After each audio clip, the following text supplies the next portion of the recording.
சேலம் தெற்கு தொகுதி அதிமுக வேட்பாளர் வினோத்தை முற்றுகையிட்டு அப்பகுதி பொதுமக்கள் வாக்குவாதத்தில் ஈடுபட்டு வருகின்றனர். இது தொடர்பான கூடுதல் விவரங்களை நம்முடைய சேலம் செய்தியாளர் சக்திவேலிடம் கேட்கலாம். சக்திவேல், விவரங்களை பதிவு செய்யும்.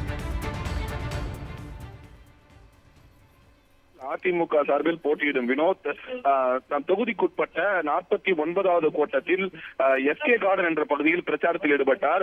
அப்பொழுது பிரச்சாரத்தில் ஈடுபட்ட அந்த அதிமுக வேட்பாளர் வினோத்தை முற்றுகையிட்ட அந்த பகுதி பொதுமக்கள் கடந்த 20 ஆண்டுகளுக்கு மேலாக இந்த தொகுதியில், அதாவது தெற்கு தொகுதியில் அதிமுக சட்டமன்ற உறுப்பினர்களை தொடர்ந்து தேர்ந்தெடுக்கப்படுகின்றனர்.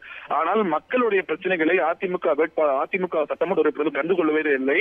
குறிப்பாக கடந்த 5 ஆண்டுகளாக அதிமுக சட்டமன்ற உறுப்பினராக இருந்த பாலசுப்ரமணியன் தங்கள் தொகுதிக்கு வரவே இல்லை என்று குற்றச்சாட்டு கூறியதோடு, தங்கள் பகுதியில் அடிப்படை வசதிகள் செய்து தர சட்டமன்ற உறுப்பினரோ அந்த பகுதியைச் சேர்ந்த அதிமுக மாமன்ற உறுப்பினரோ கண்டுகொள்ளவே இல்லை என்ற ஒரு குற்றச்சாட்டை எழுப்பி தங்களுக்கு, அதாவது அதிமுகவுக்கு இனிமேல் வாக்களிக்க மாட்டோம் என்று அதிமுக வேட்பாளர் முன்னிலையே கடுமையாக விமர்சனம் செய்து அவர்கள் கூறியது. அதே போன்று இந்த அதிமுகவினர் இந்த தொகுதியில் வாக்கு கேட்க உரிமை இல்லை என்று கூறி அவர்களிடம் வாக்குவாதத்தில் ஈடுபட்டது அவர் பெரும் பரபரப்பை ஏற்படுத்தியிருக்கிறது. இந்த வீடியோவானது, அதாவது பொதுமக்கள், அந்த பகுதி பொதுமக்கள் முற்றுகையிட்டு இது போன்ற கேள்வி எழுப்பி வீடியோ சமூக வலைதளங்கள் தற்போது வைரலாகி வருகிறது. எடப்பாடி பழனிசாமியின் சொந்த மாவட்டத்திலேயே அதிமுக வேட்பாளர்களுக்கு தொடர்ந்து எதிர்ப்பு நிலவி வருகிறது. ஏற்கனவே பல இடங்களில் அதிமுகவினருக்குள்ளேயே சில சங்கடங்களும் சில பிரச்சனைகளும் எழுப்பப்பட்டு வருகிறது. குறிப்பாக சேலத்தைச் சேர்ந்த ஒருத்தர் மேட்டூர் தொகுதியிலும், அதே போன்று வேறு சங்ககிரி தொகுதியில் ஓமலரை சேர்ந்த ஒருத்தரும் நிறுத்தப்படுவதால் அந்த பகுதியில் இருக்க அதிமுகவினரே கடும் அதிருப்தியில் உள்ள நிலையில் தற்போது அதிமுக வேட்பாளர்களுக்கு தொடர்ந்து பொதுமக்களிடையே எதிர்ப்பு நிலவி வருகிறது. சேலம் மாவட்டத்தில், அதாவது எடப்பாடி பழனிசாமியின் சொந்த மாவட்டத்திலேயே அதிமுக வேட்பாளர்களுக்கு எதிர்ப்பு தெரிவிக்கப்பட்டு வருவது ஒரு குறிப்பிடத்தக்க அம்சமா இருக்கிறது.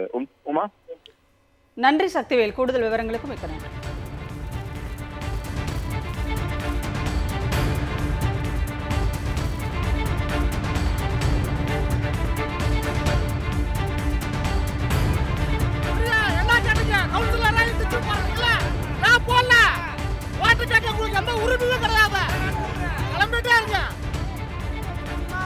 ஓட்டு கேட்க மட்டும் கையெடுத்து கொடுங்க. அப்புறம் தான் ஓட்டு காசு வாங்கிட்டு போட்டோ போட்டா உங்களுக்குலாம் ஓட்டு கேட்க அப்ப உரிமையே கிடையாது. இடையில எடுத்து வந்து சொல்றாங்க, பிச்சை பாருங்க போய், உங்களுக்கு எந்த உரிமையும் கிடையாது ஓட்டு கேட்க. கவுன்சிலரா தான் சொல்றீங்க, எம்எல்ஏ அவரா தான் சொல்றாரு, இவரா தான் சொல்றாரு.